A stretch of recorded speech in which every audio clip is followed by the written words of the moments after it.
Could Deion Sanders, the prime effect, actually get Colorado or get them to have leverage enough to where they're able to actually leave the Pac 12 and get back into the Big 12? It'd be pretty impressive. Let's talk about it. Why this even is a conversation after the bumper. Stay tuned.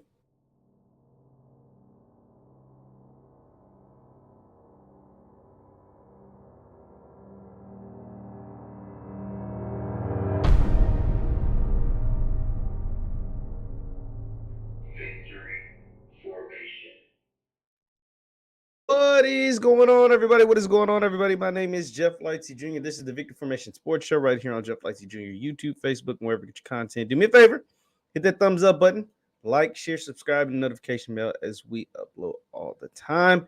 Thank you guys for tuning in as always. Now, I'm here today to talk about Deion Sanders and the Colorado Buffaloes, and they're potentially being able to have the leverage to move from the Pac-12 to the Big 12, all due to the presence of Deion Sanders. Let me go ahead and show you a series of tweets. First, let me show you this tweet put out by CBS Sports' Dennis Dodd. Let's go to Dennis Dodd's tweet talking about, this was the initial tweet. Let me go ahead and share my screen right here. Boom. It says Colorado holds substantive talks with the Big 12 as Buffaloes consider leaving the Pac-12. Now, let me kind of, paint the picture here. Why would Colorado, who was once in the Big 12, decide to leave the Pac-12 to go back to the Big 12? Well, the number one reason is the TV deals. As you see, conference realignment all throughout college football is like one of the, or college sports in general, but it's all based around football. It's like the biggest thing in the world right now. Conference realignment, as we continue to see, you see the SEC recently added. The SEC continues to add teams or is the top dog, and people are all playing catch up to the SEC. Then the Big Ten made their big move last summer when they announced that they will be getting, damn, I'm drawing a blank. They will be getting UCLA and USC. UCLA and USC moving to the Big Ten. The SEC got Texas and Oklahoma. So everybody's playing catch up because those two dogs get all the TV money. ESPN paid a ton to get the SEC. Fox Sports pays a ton to get the Big Ten. And so now the Big 12 put themselves in a great position by having some really good teams, and they got a ton of money from ESPN and ABC and Disney. And so now Colorado and all the Pac-12 schools, not necessarily just Colorado, but Oregon, Washington State, Arizona State, they're kind of in limbo because they don't know what's going to happen, and nobody is bidding for the Pac-12 with USC, the LA market, and UCLA out of the picture. Nobody's really bidding for the Pac-12. Pac-12 really had no value to a lot of conferences until Colorado got Deion Sanders. And now there were never no substantive talks with Colorado in the Big 12 before Prime showed up. And to kind of confirm this, Mr. Dodd tweeted this. He said, one of the most significant parts of this story, in my opinion, is that none of it would be happening without Deion signing off. I'm told he wants to get CU back into Texas. And then The Athletic came out with an article that said Deion is essentially the sole reason why the Big 12 is even considering Colorado. Colorado hasn't had many winning seasons over the last 25 years. And now they sold out a spring game. They're the most talked about, one of the most talked about college football programs in the country. And this is a 1-11 football team. Whether it's good press, bad press, it's press. They are the most talked about team, and they only won one game last year. And it's all due to Coach Prime. Now, to me, that's not the smartest move.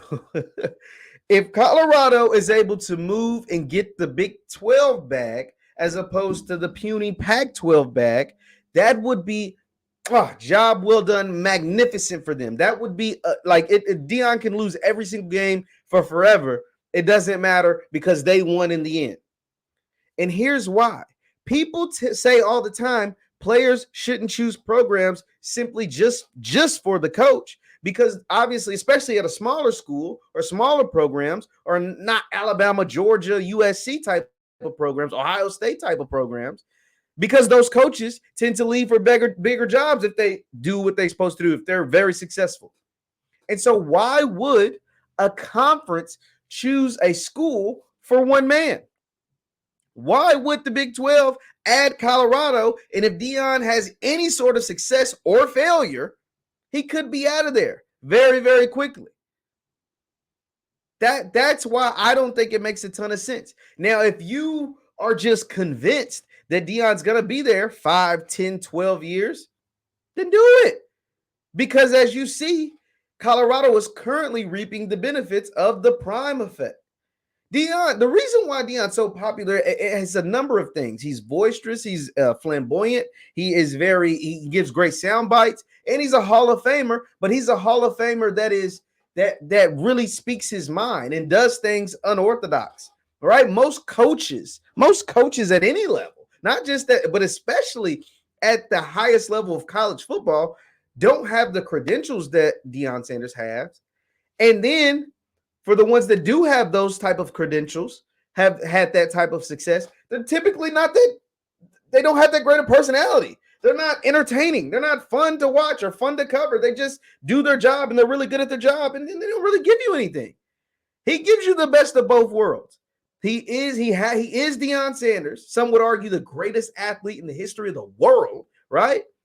And then he also gives you, he's the most entertaining person ever. Like when you put it on, he loves microphones. He loves having microphones in his face, and he's going to say things that most coaches don't say, good or bad. And that is a media person's dream. That's what media people go to sleep dream. Boy, I hope the superstar player or coach gives me a soundbite that I could go on TV and talk about, that I can get on YouTube and talk about, that I could write in the newspaper, or write on the blogs, or write whatever. That's what we dream about. That's literally all we want. That's all we want. And Deion gives you that each and every single time he opens his mouth. Each and every single time. And what that does is that generates buzz, which generates revenue. It's all about the bottom line for these people. These are businessmen running these programs. Yeah, these are institutions of higher learning, but at the end of the day, man, these are businesses. College football is a big business. And that's why these teams keep moving conferences. That's why these conferences keep adding teams. That's why everybody's looking to where can I get the most bang for my buck as far as the conference, and the programs are looking where can I get the most buck.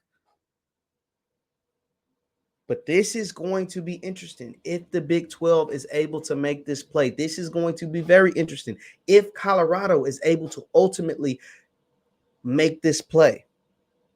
Because Colorado was literally the bottom feeders of college football for the better part of 25 years.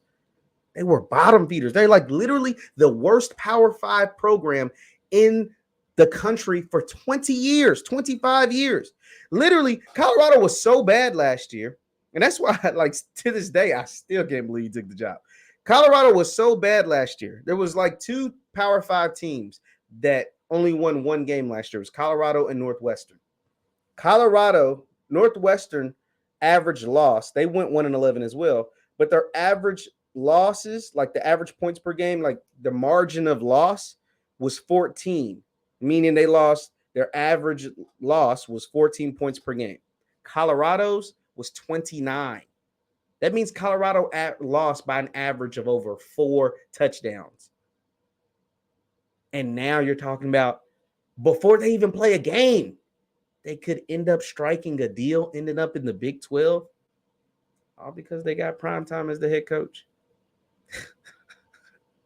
That is that's pretty impressive, man.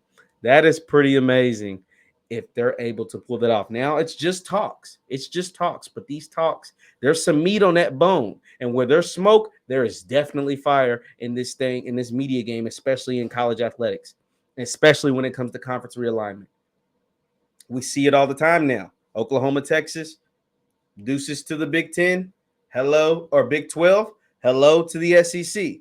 USC and UCLA, deuces to the Pac-12, hello to the Big 10. And so now the Big 12, after losing 2 of their big guns, are looking to add Coach Prime to the conference. That would be interesting. Very, very interesting. I want to also, before we get out of here, I want to take a look. This is what it would look like. This is what the Big 12 would look like. In recent years, they've added BYU, or UCF, Cincinnati in recent years, putting together a pretty solid conference and making it appealing to other schools potentially looking to get out of the Pac-12. Now, there's rumors that other Pac-12 schools, Colorado, UConn, Arizona State, rumored to join the Pac-12, meaning they're just having talks. This is what, if that took place, if the Big 12 was able to snag Colorado, Arizona, and Arizona State from the Pac-12, UConn from Independent, this is what the Big 12 conference would look like. There's nothing regional about conferences anymore. You've got teams spanning from as far west as Arizona to as northeast as UConn. This is what it would look like moving forward. If that's just if this were to take place. Now, you remember the Big 12, Colorado was originally in the Big 12. They were originally in the Big 12, rivals with other original, old members of the Big 12. I think it went back when it was the Big 8, or was the Big 10 the Big 8? I don't know. But this is the ever-changing world of college athletics. This is what we got to get used to. Leave your thoughts in the comments down below. The Big 12 looking to potentially snatch back Colorado, and it's all due to Coach Prime Deion Sanders. Leave your thoughts in the comments down below. Once again, my name is JeffLightsyJr. This is the Victory Formation Sports Show right here on JeffLightsyJr. YouTube, Facebook, and wherever you get your content. Do me a favor, hit that thumbs up button, like, share, and subscribe, and the notification bell. Also, you can follow me on Twitter and Instagram at JLightsy7. That is on Twitter and Instagram at JLightsy7. Thank you guys for tuning in. See you next time. Peace.